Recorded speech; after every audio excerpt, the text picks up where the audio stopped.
Okay. ఏంటంటే వీళ్ళందరికీ ఏంటంటే మీడియాలో కనిపించాలి, హ్మ్. ఫేమస్ అయిపోవాలి. ఏ కానీ టాపిక్ ప్రజలు వస్తదా ఆ! మాట్లాడదాం. కానీ ప్రజలు చదువుకున్న వాళ్ళకి హ్మ్. ఏదైతే రాజ్యాంగం ఏదైందో భారత సంవిధానం ఏదైతే ఉందో దాన్ని హ్మ్. చదివిన వాళ్ళకి వీళ్ళందరూ వెర్రి వాళ్ళకి కనబడతారు.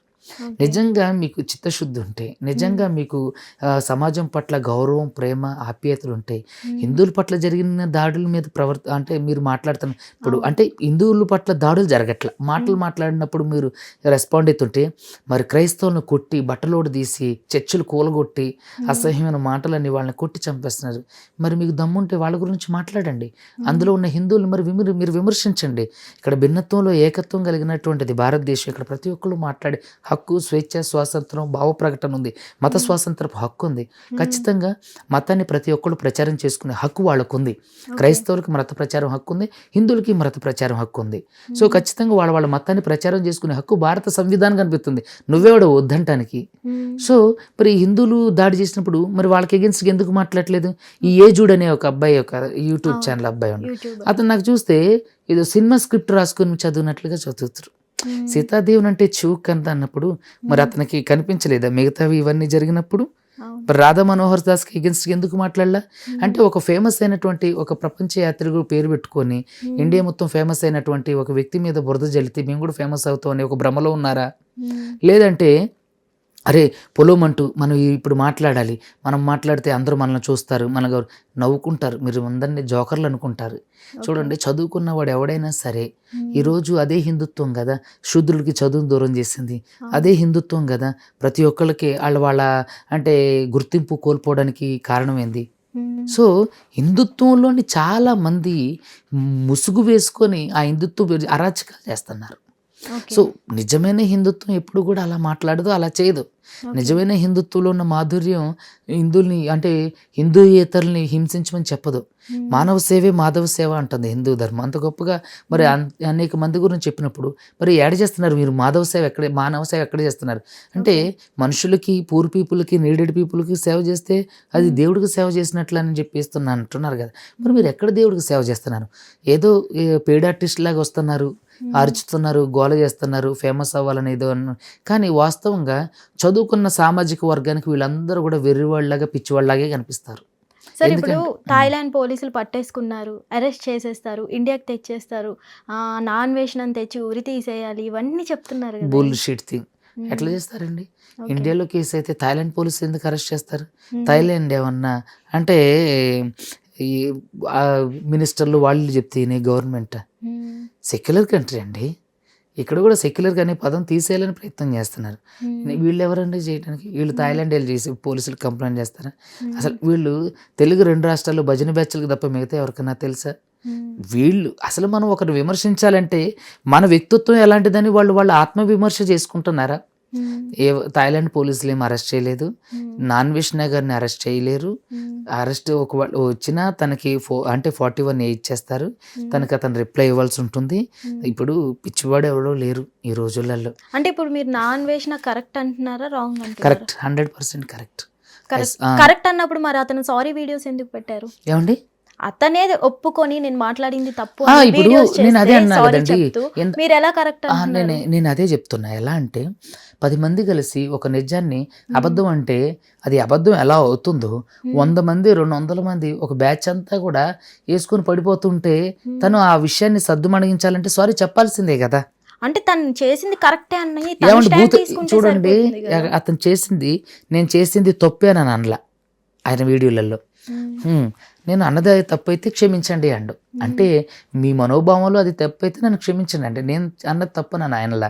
ఇంకొక విషయం ఏంటంటే ఆయన సీతాదేవి గారి గురించి గానీ, ద్రౌపది గారి గురించి గాని అసహ్యంగా మాట్లాడలేదు. సరే తను ప్రీవియస్ వీడియోస్‌లో ఏదన్నా విషయాల గురించి చెప్పేటప్పుడు ఆయన ఒక ఎంటర్‌టైన్‌మెంట్ పర్సన్. ఇప్పుడు ఫర్ సపోజ్ మనకి ఉప్పల్ బాలు ఉన్నారు. అవును. ఉప్పల్ బాలు తను చేసే ఫన్నీ వీడియోస్‌ని మనం చూస్తా ఎంజాయ్ చేస్తాం. అంతేగాని ఉప్పల్ బాలుని ఇన్స్పిరేషన్‌గా తీసుకొని అలా అవ్వాలని అనుకుంటారా? కాదు. అలాగే నాన్వేషణను కూడా చాలామంది ఎందుకు ఫాలో అవుతారంటే తను చూపించే విషయాలు కానీ అవన్నీ కొత్తగా ఉంటాయి. కంటెంట్ వేరుగా ఉంటుంది, డిఫరెంట్గా ఉంటుంది. డిఫరెంట్ కంట్రీస్ వెళ్తారు, మడగాస్కర్ ఇట్లా రకరకాల కంట్రీస్ వెళ్తారు. తన కంటెంట్ అంతా డిఫరెంట్గా ఉంటాడు. తన వే ఆఫ్ లాంగ్వేజ్ కూడా ఎట్లా ఉంటుంది అంటే ఫన్నీగా ఉంటుంది కాబట్టి, తను చూపించేది ఇన్ఫర్మేటివ్గా ఉంటుంది కాబట్టి, కన్స్ట్రక్టబుల్గా ఉంటుంది కాబట్టి అంటే చూస్తాను. ఆ ఇన్ఫర్మేషన్ థింగ్స్ చూపిస్తూ చేయొచ్చు. నేను అదే అంటున్నానండి, పూర్తిగా వింటే ఇప్పుడు దాన్ని ఒక ఎంటర్టైన్మెంట్గానే చూడాలి తప్ప తను నాన్ వేషనని అంటే నేను అతని ఇన్స్పిరేషన్గా తీసుకుంటా అనేది ఎవరు రారు. ఎప్పుడైనా సరే ఒక ఎంటర్టైన్మెంట్ కోణంలో ఉన్నప్పుడు దాన్ని ఎంటర్టైన్మెంట్గానే తీసుకోవాలి. మరి అలాంటప్పుడు రకరకాలైనటువంటి అసహ్యమైన బూతులతో చేస్తున్న జబర్దస్త్ని చూసి ఎందుకు సంతోషపడుతున్నారు? మొన్న రాశి గారు కూడా మాట్లాడారు అనసూయ గారి గురించి. మరి అది ఎలా కామెడీ అయింది, ఇది ఎలా కామెడీ కాలేదు? సో ఇక్కడ ఏంటంటే తీసుకునే విధానాన్ని బట్టి, వాళ్ళ వ్యక్తిత్వాన్ని బట్టి. ఇప్పుడు అడ్వకేట్ సుబ్బు అనే వ్యక్తి సమాజంలో అందరికీ నచ్చకపోవచ్చు, కానీ చదువుకున్న వర్గానికి, జ్ఞానవంతుల వర్గానికి అయితే నేను నచ్చుతా కదా. నిజమైనటువంటి మనం ఉన్నది ఉన్నట్టు మాట్లాడేటప్పుడు అలా ఉన్న ప్రజల వర్గానికి అయితే మనం నచ్చుతాం కదా. నేను అందరికీ 100% నచ్చాలని ఏం లేదు, ఈవెన్ నా భార్యకి కూడా నేను 100% నచ్చాలని ఏం లేదు. సో నేను ఏమంటానంటే ఎవరి వారి వ్యక్తిత్వం వాళ్ళది, ఎవరి వారి స్వభావం వాళ్ళది, వాళ్ళ వ్యక్తిత్వం భావజాలం అన్ని డిఫరెంట్గా ఉండొచ్చు. సో ఇక్కడ నాన్ వేషన మోస్ట్ ప్రాబబ్లీ నాకు తెలిసి ఇండియాలో ఉన్నటువంటి విషయాల గురించి మాట్లాడండి. ఈ పొల్యూషన్ లేదా మన దగ్గర రేపు భారతదేశం స్త్రీలకి అత్యంత ప్రమాదకర దేశం, మీకు తెలుసా? మానవ అక్రమ రవాణాలో మన దేశం చాలా అంటే ముందుంది. మరి ఈరోజు బీఫ్ ఎక్స్పోర్ట్లో భారతదేశం మొదటి 2 స్థానాల్లో ఉంది. మరి దాని గురించి కరాటే కళ్యాణి గారు వాళ్ళని, ఈ రాధా మనోహర్ దాస్ సన్యాసి రాధా మనోహర్ దాస్ గారిని మాట్లాడమనండి. ఓకే, అంటే ఇక్కడ జరుగుతుంది ఏంటంటే, చెప్తుంది జనాల ఇష్యూ, ఈ రేపులు జరుగుతున్నాయని అతను చెప్పడం వల్ల వాటిని కప్పిపుచ్చడం కోసం వీళ్ళు డిబేట్లు పెట్టి వాటిని కప్పిపుచ్చకుండా నాన్ వెజ్ గురించి ఈ సీతమ్మదేవి ఆయన చేసే కంటెంట్ ఎప్పుడు కూడా బాగుంటుంది. అతను ఎప్పుడు కూడా స్ట్రైట్ గాని క్వశ్చన్ చేస్తారు. అతను ఎప్పుడు ఏంటంటే చాలా వరకు ఏంటంటే మొహం మీద చెప్తే నచ్చదు అన్నట్టుగా మొహం మీద చెప్తారు. జరగట్లేదా? ఎంతోమంది మైనర్ పిల్లలు భారతదేశంలో చూడండి, నార్త్ ఈస్ట్ కంట్రీలో మీరు ఎన్సీఆర్బీ రిపోర్ట్ ప్రకారం చూస్తే దాదాపుగా అట్రాసిటీ కేసులలో ఇప్పటికి శిక్ష పడ్డది లేదు. ఎంతోమంది అమ్మాయిలని గ్యాంగ్ రేపులు చేస్తే వాటికి శిక్ష పడ్డది లేదు. అక్కడ వరకు ఎందుకండి, బిల్కిస్ బాను కేసులో రేపులు చేసిన వాళ్ళు ఎవరు? అందరూ హిందువులే. మరి వాళ్ళని తీసుకొస్తే వాళ్ళకి దండలేసి వాళ్ళేదో గొప్ప ఘనకార్యం చేశారని చెప్పి ఊరేగింపుగా తీసుకొచ్చింది ఎవరు? హిందూ సోదరులు కదా. మరి బిల్కిస్ బాను కేసులో ఎంత పైశాచికంగా చేశారు, దాంట్లో క్రైస్తవులా ఉంది, ముస్లింలా ఉంది. ఎందుకు అంటారండి? తప్పది. టెర్రరిస్టులు అందరూ ముస్లిమ్స్ అందరూ టెర్రరిస్టులు అయితే మరి హిందుత్వం భావజాలం పూసుకొని హిందువులందరూ రెచ్చగొడుతున్న వీళ్ళు కూడా టెర్రరిస్టులతోనే సమానం. ఇప్పుడు చాలా మంది డిబేట్స్ లో కూర్చొని ముస్లిమ్స్ అందరూ టెర్రరిస్టులు ఎట్లా అవుతారు, ఈ క్రిస్టియన్స్ వాళ్ళు మత మార్పిడులు చేస్తుంటారు అని మాట్లాడుతున్నారు కదా. క్రిస్టియన్స్ వాళ్ళు మత మార్పిడి చేస్తున్నారు అని చెప్పేసి అన్నారు కదా. మంచి క్వశ్చన్. భారతదేశానికి విద్యా వ్యవస్థ హిందూయిజం తీసుకొచ్చిందా? వైద్య వ్యవస్థ శూద్రులు అంటే ఏంటండి? బ్రాహ్మణ, క్షత్రియ, వైశ్య, శూద్రులు. అంటే బ్రాహ్మణులు, క్షత్రియులు, వైశ్యులు ఈ 3 కులాలు వాళ్ళు తప్ప మిగతా ఎన్ని వేల కులాలు ఉన్నా, ఎన్ని వందల కులాలు ఉన్నా వాళ్ళందరూ శూద్రులనే కదా. అంటే కరాటే కళ్యాణి శూద్రురాలే కదా, రాధా మనోహర్ దాస్ శూద్రుడే కదా. మరి మిగతా వాళ్ళందరూ కూడా ఈ కరుణాకర్, సుగ్న, తర్వాత లలిత వీళ్ళందరూ శూద్రులే కదా. ఈ ఆమె పేరు చౌదరి, ఆమె పేరు నాకు గుర్తుకు రావట్లేదు, ఆమె పేరు ఏదో ప్లీజ్ తెలిస్తే మీరే చెప్పండి. ఆవిడైనా సరే ఆమె పేరు ప్రియా చౌదరి. వీళ్ళందరూ మరి శూద్రులే కదా. మరి వీళ్ళు ఎక్కడి నుంచి ఈ చదువుకున్నారు? ఎవరి ద్వారా ఈ చదువు వచ్చింది? సావిత్రిబాయి పూలే గారి ఈ భారతదేశానికి మొట్టమొదటిగా స్త్రీ అంటే టీచర్ అంటే పాఠశాల పెట్టారు. ఆవిడకి ఎవరు చదువు చెప్పారు? ఆవిడ ద్వారా ఎంతోమంది స్త్రీలకు చదువు చెప్పింది. ఆమె ఎక్కడ విద్య నేర్చుకుంది? అంటే ఈ హిందూయిజం మీద అట్లా చేస్తున్నారు, హిందూయిజం మీద అట్లా ఈ మాట అన్నారు, ఆ మాట అంటున్నారు అని అంటున్నారు. అసలు హిందూయిజం మీద ఈ మాట అంటున్నారు అని చెప్పి మీకు ఒక జ్ఞానం రావడానికి, విద్య నేర్పించినటువంటి ఈ విద్య రావడానికి కారణమైన వాళ్ళు ఎవరు? క్రైస్తవులే కదా. ఈరోజు 100కి 200% ఎవరైతే ఈ ఉన్నత సామాజిక వర్గం వాళ్ళు ఉన్నారో, అంటే దీంట్లో బ్రాహ్మణ, క్షత్రియ, వైశ్యులే. మిగతా వాళ్ళు కమ్మ, రెడ్డి, కాపు, వెలమ, బలిజ, మాల, మాదిగ, డక్కలి, పంబలి వీళ్ళందరూ శూద్రులే. తర్వాత మనధర్మ శాస్త్రంలో అతి శూద్రులుగా మళ్ళీ కొంతమంది ఐదవ వర్ణం అని చెప్పేసి వీళ్ళని డివైడ్ చేశారు అన్నట్టు. సో ఏంటంటే వీళ్ళందరూ శూద్రులే. మరి వీళ్ళందరూ ఎక్కడి నుంచి చదువు నేర్చుకున్నారు? మరుధర్మ శాస్త్రం ప్రకారం, తర్వాత మహాభారతం, తర్వాత వీటిలలో కొన్ని హిందూ మత గ్రంథాల్లో ఉంటుంది అన్నట్టు. శూద్రుని ఇంటూ భోజనం చేస్తే సమస్తం యొక్క మలాన్ని తిన్నట్టే అని. అంటే ప్రియ చౌదరి గారు కూడా శూద్రురాలే కదా, కరాటే కళ్యాణి గారు శూద్రుడే కదా, నేను కూడా శూద్రుడినే కదా. అప్పుడు మరి రెడ్డిస్ అందరూ, వెలమస్ అందరూ, తర్వాత కమ్మోళ్ళు, మాలోళ్ళు, మాదిగోళ్ళు అందరూ, ముస్లిం, ఇక అందరూ శూద్రులే కదా. మరి ఇక అలాంటప్పుడు మన ఇంటికి వచ్చి ఎవరైనా భోజనం చేస్తే వాళ్ళు మలం తిన్నట్టంటే మనకే కదా అవమానం. మరి అంటే అలాంటి మాటలు చెప్తున్నటువంటి కొంతమంది హిందువులు ఎవరైతే తనలోని నిజాయితీని తెలుసుకోకోకుండా, అసలు హిందుత్వం యొక్క సారాంశం తెలుసుకోకుండా, మనుధర్మ శాస్త్రం గురించి తెలుసుకోకోకుండా ఏ ప్రలోభాలు పలుకుతుంటారు. ఈరోజు భారతదేశానికి విద్యా వ్యవస్థ తీసుకొచ్చింది క్రైస్తవులు, వైద్య వ్యవస్థ తీసుకొచ్చింది క్రైస్తవులు, భుక్తిని అంటే పనిని, ఉపాధి కల్పనను తీసుకొచ్చింది ఈ క్రైస్తవులు. ఇప్పుడు మనం చదువుతున్నటువంటి ప్రతిదీ కూడా తీసుకొచ్చింది క్రైస్తవులు. నేను ఏమంటానంటే తీసుకొచ్చారు కాబట్టి మనం ఆ మతాన్ని స్వీకరించాలని నేను అనటం లేదు. మీరు శూద్రులుగా చేసి, మీరు వెలివేయబడి, మీరు ఊరవతల బ్రతకాలి అని చెప్పి వెలివేయబట్టి వాళ్ళు చేరదీశారు, ఆదరించారు. ఒక వ్యక్తికి కావాల్సిన నీడ్స్ని, అంటే ఒక వ్యక్తిని ఉన్నతమైనటువంటి గౌరవం కలిగి, మనిషి కోరుకునేది ఏంటంటే జీవితంలో గౌరవం. వాళ్ళు ఆ గౌరవాన్ని ఇచ్చారు. ఇచ్చినప్పుడు వాళ్ళు దాన్ని స్వీకరించారు. మీరే గుళ్ళోకి దళితుల్ని రానిస్తే, మీరే శూద్రుల్ని ఆలయ ప్రవేశం చేయనిస్తే, మీరే శూద్రుల్ని అన్ని విషయాల్లో కలుపుకుని ఉంటే, అసలు కులం అనే ఒక జబ్బు లేకుండా ఉంటే వాళ్ళు ఎందుకు క్రైస్తవ్యంలోకి వెళ్తారు, ముస్లిమ్స్కి వెళ్తారు, రకరకాల బుద్ధిజం, సిక్కిజంలోకి వెళ్తారు? సో మీరు చేసిందే కదా. ఈరోజు వీళ్ళేదో దేశాన్ని ఉద్ధరించే వాళ్ళలాగా ఈ నాన్వేషణ తప్పు చేసినంటే, మరి పరాయి మతాల మీద అటువంటి అసత్య ప్రచారాలు చేసి, బూతులు మాట్లాడి, బూత్ కంటెంట్ మాట్లాడి, వాళ్ళ మీద దాడులు చేసి, కొట్టి రక్కి చంపుతున్నటువంటి మీరందరూ మీరు అంతకంటే తీవ్రవాదుల కంటే నీచమైన వాళ్ళు కదా. తీవ్రవాదుల కంటే నీచమైన వాళ్ళు వీళ్ళు. నాన్ వేషణ అన్ని కరెక్టే మాట్లాడితే మరి ఇండియాలోనే ఉండి అన్ని సరిదిద్దొచ్చు కదా. ఏమండి, ఒక వ్యక్తి ఒక సిస్టమ్ని నడపగలడా? కానీ ఒక వ్యక్తి సిస్టమ్ను ప్రశ్నించగలడు. మీకు అర్థమైందా నా కంటెంట్? ఒక వ్యక్తి ఒక సిస్టమ్ని నడపలేడు, కానీ ఒక వ్యక్తి సిస్టమ్ని ప్రశ్నించగలడు. సో ప్రభుత్వాన్ని ప్రశ్నించడమే తప్పు కాదండి, అది రాజ్యాంగబద్ధమైనటువంటి హక్కు. సో కాబట్టి ప్రశ్నించడం, ఎవరైనా ప్రశ్నిస్తారు. ఇప్పుడు ఈ ఇంటర్వ్యూ చూస్తున్న వాళ్ళు కూడా చాలా మంది నన్ను ప్రశ్నించవచ్చు, అది వాళ్ళకు ఉన్నటువంటి హక్కు, రాజ్యాంగబద్ధమైనటువంటి హక్కు. సమాధానం చెప్పాల్సిన బాధ్యత నాకుంది. సో ఒక పబ్లిక్ డొమైన్లో మనం ఒక వర్డ్ పాస్ చేస్తున్నాం, లేదంటే ఒక స్టేట్మెంట్ పాస్ చేస్తున్నాం అంటే దాన్ని మనం జవాబుదారీతనంగా ఉండాలి. సో అలాగే నాన్ వేషణ చేసేవన్నీ కరెక్టా అంటే అతను మాట్లాడేవన్నీ కరెక్టే. చేసే పనుల గురించి నేను మాట్లాడట్లా, తను విమర్శించే ప్రతి విమర్శ కరెక్టే అంటున్నా. నిజంగానే ఇక్కడ రేపులు జరగట్లేదా? మైనర్ పిల్లల మీద రేపులు జరగట్లేదా? చిన్నపిల్లల మీద రేపులు జరగట్లేదా? అరే జంతువుల మీద రేపులు జరుగుతున్నాయి. ఈ రేపుల గురించి మాట్లాడే ముందు అవతల పర్సన్ కూడా కరెక్ట్ ఉండాలి కదా. ఒక 12 years అమ్మాయిని, నేను 14 years అమ్మాయిని తెచ్చుకొని నేను ఉన్నాను అని తనే ఒప్పుకున్నాడు. ఏమండి, అప్పుడు తనకి మాట్లాడే ఛాన్స్ తనకి లేదు కదా, రైట్ లేదు. 14 years అమ్మాయిని ఎక్కడ తెచ్చుకున్నా అని చెప్పి వీడియో చేశారు. చేశారు. భారతదేశంలో వయో పరిమితి ఎంత అండి అంటే మనకి ఎప్పుడు వస్తుంది? 18 సంవత్సరాలు దాటిన తర్వాతే కదా మైనారిటీ తీర్పు. ఇది అవుట్ ఆఫ్ కంట్రీలో ఎంత ఉంటుందండి ఏజ్ చెప్పండి? యూఎస్లో ఎంత మైనారిటీ తీరే ఏజ్ ఎంత? యూఎస్లో అసలు ఉంటుందంటారా? వాళ్ళు 13 ఏళ్ళు వచ్చేసరికి బయటకు వచ్చి వాళ్ళ డబ్బులు వాళ్ళనే అర్న్ చేసుకోవాలి, వాళ్ళ కుటుంబంతో సంబంధం లేదు.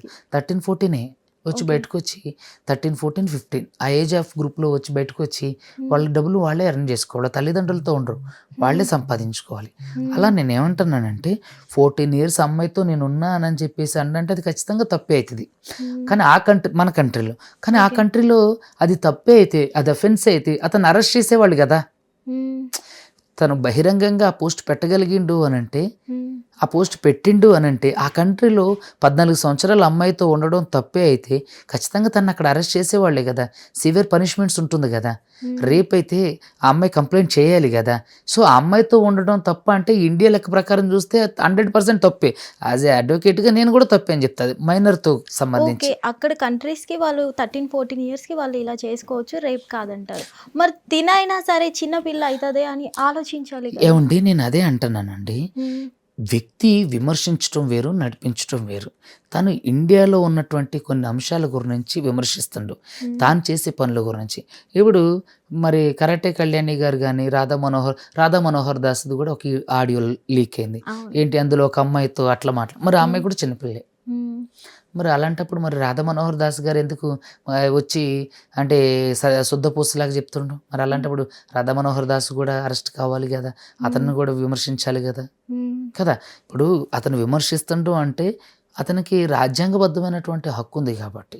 అదే ఇండియాలో 14 సంవత్సరాల అమ్మాయితో అతను అలా ఉన్నానంటే ఖచ్చితంగా లైఫ్ పడేది జైల్లో ఉండేవాడు. సో ఎవరి వ్యక్తిగత స్వావలంబన వాళ్ళదే అని నేను అనను, కానీ సమాజం పట్ల సమాజాన్ని గౌరవించే అంటే సమాజం గురించి విమర్శించే వాళ్ళు సమాజాన్ని గౌరవించాలనేది కూడా నా ఉద్దేశం. సో నాన్వేషణ గారు ఆ విషయంలో ఇండియాలో చేస్తే తప్పయి ఉండేది, కానీ అవుట్ ఆఫ్ కంట్రీలో అలా ఉండదు. వాళ్ళు ప్రతిదీ వాళ్ళు అర్న్ చేసుకోవాలి డబ్బులకి. వాళ్ళు మీరు చూసుకున్నట్లయితే స్త్రీల యొక్క బట్టల గురించి కూడా కామెంట్స్ మనం జరుగుతున్నాయి. దాంట్లో అనసూయ గారు మై బాడీ మై చాయిస్ అంటున్నారు. సో అలాగే అవుట్ ఆఫ్ కంట్రీలో కూడా my ideas my choice, my things my choice అలా. సో వాళ్ళ థింగ్స్ ఇది ఎందుకు అర్థం చేసుకోవట్లేదు. సో అక్కడ అది తప్పు కాదు కాబట్టి అతను అక్కడ అరెస్ట్ కాలేడు. సో దీన్ని పట్టుకుని 14 సంవత్సరాలు, అరే ఇండియా చట్టాలు వేరు, అవుట్ ఆఫ్ కంట్రీలో ఉన్న చట్టాలు వేరు. సో కాబట్టి నాన్వేషణ తప్పు చేసిండంటే ఈ విషయంలో ఈ పర్టికులర్ అంశంలో మాత్రం తప్పు చేయలేదు. అతను ఎంతో మందికి ఇన్స్పిరేషన్, అంటే inspiration in the sense betting యాప్లు ప్రమోషన్ ఆపిన తర్వాత చాలా మంది ఆయన ఇన్స్పిరేషన్గా తీసుకున్నారు. ఎంతో మంది జీవితాలు ఆయన ఇండైరెక్ట్గా సేవ్ చేసిండు. ఎంతో మందికి అన్యాయం జరిగిన వాళ్ళకి అతను ఇండైరెక్ట్గా వాళ్ళకు ఒక సెక్యూరిటీ కల్పించిండు కేసుల ద్వారా. ఆ యాప్స్ ప్రమోషన్ ఆగిపోవటం ద్వారా, ఆ యాప్స్ ప్రమోషన్ చేసే వాళ్ళందరి మీద కేసులు అవ్వడం ద్వారా, అంటే అతని వల్ల సమాజానికి మంచి కదా జరిగింది. సో అలాంటప్పుడు అంత జరిగినప్పుడు ఈ కరాటే కళ్యాణి గారు ముందుకు వచ్చి అతను ఎందుకు అభినందించలేదు కదా. ఏంటంటే వీళ్ళంతా ఎట్లా అంటే పెయిడ్ ఆర్టిస్ట్ లాగా ప్రవర్తిస్తున్నారు. కరాటే కళ్యాణి గారు కొంచెం విజ్ఞతతో ఈ విషయాన్ని చూస్తే అలవాటు. ఇప్పుడు అతను బ్యాంక్ అకౌంట్లో సీజ్ చేయమని అడుగుతున్నారు కదా, మరి కరాటే కళ్యాణి గారి అకౌంట్లు కూడా సీజ్ చేయాలి. ఎందుకంటే ఈవిడ కూడా ఎంతో బూత్ కంటెంట్ మాట్లాడుతుంది, ఎన్నో చేస్తుంది. మరి అలాంటప్పుడు ఈవిడ మీద అయిన ఎఫ్ఐఆర్ల మీద కూడా ఆవిడ బ్యాంక్ అకౌంట్లు కూడా సీజ్ కావాలి. అతనికంటే ప్రపంచ యాత్రికుడు కాబట్టి నాన్ వేషణలో అన్ని విషయాల నుంచి యూట్యూబ్ ఛానల్ నుంచి వస్తుంది. మరి ఈవిడికి ఎక్కడి నుంచి డబ్బులు వస్తున్నాయి? ఏమన్నా అంటే ఇప్పుడు ఏదన్నా గౌరవప్రదమైన హోదాలో జాబుల్లో లేరు కదా, లేదంటే ఏమన్నా చిరచరాస్తులు లేవు కదా, ఏమన్నా వ్యాపారాలు అంటే హోటల్స్ ఇలాంటివి, లేదంటే రెస్టారెంట్లు, లేదంటే ఇలాంటివి మిగతా బిజినెస్ ఏం లేదు. మరి వీటికి ఎక్కడి నుంచి వస్తున్నాయి డబ్బులు? ఈ క్వశ్చన్ ఎవరన్నా అడిగారా? ఏంటి అంటే చూడటం జనాలకి చాలా పరిపాటి అయిపోయింది. ఈ ఏజుడ్ అబ్బాయి అయితే ఇంకా కొంచెం ఒక మెట్టు పైకి ఎక్కి మేము సీతాదేవిని అనేసరికి మీకు చూకన్నది అన్నప్పుడు అసలు అతనికి నేను స్ట్రైట్గా క్వశ్చన్ చేస్తాను, మరి క్రైస్తవుల్ని ముస్లింని చంపేసి కొట్టేసి తర్వాత వాళ్ళ చర్చిలను కోలుగొట్టి అసహ్యమైన మాటలు మాట్లాడుతుంటే ఎక్కడికి వెళ్ళావయ్యా? ఏ బొక్కలో దూరావు కదా. మరి ఎంతోమంది మీద దాడులు జరుగుతున్నప్పుడు, చర్చలు కూలుస్తున్నప్పుడు, ఈ రాధా మనోహర్ దాస్ బూతులు తిడుతున్నప్పుడు, లలిత తిడుతున్నప్పుడు, కరాటే కళ్యాణి అసభ్యకరమైన పదజాలంతో వాడు వీడు అని అట్లా మాట్లాడుతున్నప్పుడు మరి నువ్వు ఎక్కడికి వెళ్ళావు? ఏ రంధ్రంలో దాక్కున్నావు? ఏదో వేసేసుకుని మళ్ళీ ఇంకొక వేదాంత్ మీడియా ఆ అబ్బాయి కూడా మరి నువ్వెక్కడికి వెళ్ళావయ్యా? క్రైస్తవుల మీద దాడులు జరుగుతున్నప్పుడు అజయ్ బాబును అక్రమంగా అరెస్ట్ చేసినప్పుడు అక్రమంగా ఎందుకు అరెస్ట్ చేశారని ఎందుకు నువ్వు ప్రశ్నించలేదు? మరి రాధా మనోహర్ దాస్ బూతులు తిడుతున్నప్పుడు నువ్వెందుకు బూతులు తిడుతున్నావు? మన ధర్మం ఇదేనా చెప్పిందని నువ్వు ఎందుకు ప్రశ్నించలేదు? ట్రాన్స్జెండర్ కేసులు ఏదో దూరితే వాళ్ళు చక్కగా సవరించి స్నానం చేయించేసరికి తగ్గిపోయిండు. సో ఎప్పుడైనా సరే మీరందరూ మీడియా ఎవరు చూస్తారని చించుకొని అలా ఇలా యాక్షన్ కట్టిపెట్టండి, జోకర్ లాగా చేయకండి. మీరు నిజంగా సమాజాన్ని ఉద్ధరించాలనే ఉద్దేశం మీకు లేదు. మీరు ఏదో సమాజంలో ఫేమస్ అవ్వాలి, మేము అది అవ్వాలి ఇది అవ్వాలి, మేమంటే ఒక వైబ్ క్రియేట్ చేసుకోవాలనుకుంటే అలాంటి కంటెంట్లు చేసుకోండి. మీరు ఏదో ఉద్ధరించే వాళ్ళలాగా దేనికి ఉపయోగం? మీరు సమాజానికి ఏదైనా కార్యక్రమం చేసి మీ వల్ల ఏదైనా మార్పు జరిగిందా? కనీసం బెట్టింగ్ యాప్లు చేసేటప్పుడు మరి మీరన్నా చేసి ఆపొచ్చుగా, దాని గురించి మాట్లాడొచ్చుగా దేనికంటే ముందు. ఈరోజు అతను చేసిన అసలు అది తప్పే కదా, అతను తప్పే మాట్లాడలేదు నాకు తెలిసి. మరి అలాంటప్పుడు అతని మీద పొలోమంటూ ఏదో గుంపులో గోవిందంలాగా వచ్చి పడకపోతే అతను చేసినప్పుడు మీరు ఎందుకు అప్రిషియేట్ చేయలేదు? హిట్ టీవీ యాప్, ఇందులో short news, live news, entertainment shows, movies, digital magazines తో పాటు మీ జిల్లా వార్తలను కూడా ఫ్రీగా చూడొచ్చు. ఇంకెందుకు ఆలస్యం? వెంటనే హిట్ టీవీ యాప్ ని డౌన్లోడ్ చేసుకుని ఫ్రీగా ఎంటర్టైన్మెంట్ పొందండి. Hit TV app, hit TV app, please download hit TV app. Hit TV app ని ఫ్రీగా డౌన్లోడ్ చేసుకొని ఎంజాయ్ చేయండి. మీకు నచ్చిన ఎంటర్టైన్మెంట్ కోసం హిట్ టీవీ యాప్ ని ఫ్రీగా డౌన్లోడ్ చేసుకుని ఎంజాయ్ చేయండి. హిట్ టీవీ యాప్ని డౌన్లోడ్ చేసుకుని ఆస్వాదించండి, ఆశీర్వదించండి. ఇంతమంది సెలబ్రిటీలు హిట్ టీవీ యాప్ ని డౌన్లోడ్ చేసుకోండి అని చెప్తున్నారంటే ఎంత మంచి యాప్ ఆలోచించండి. అమెరికా అమెరికా అమెరికా అమెరికాలో చదవాలనుకునే వాళ్ళకి విశ్వసనీయమైన పేరు మన శౌర్య కన్సల్టెన్సీ. UK లో 1 year masters. UK లో 1 year masters. 2 years work permit up to 5 years visa. Contact Saurya Consultancy. Contact 89851 89851.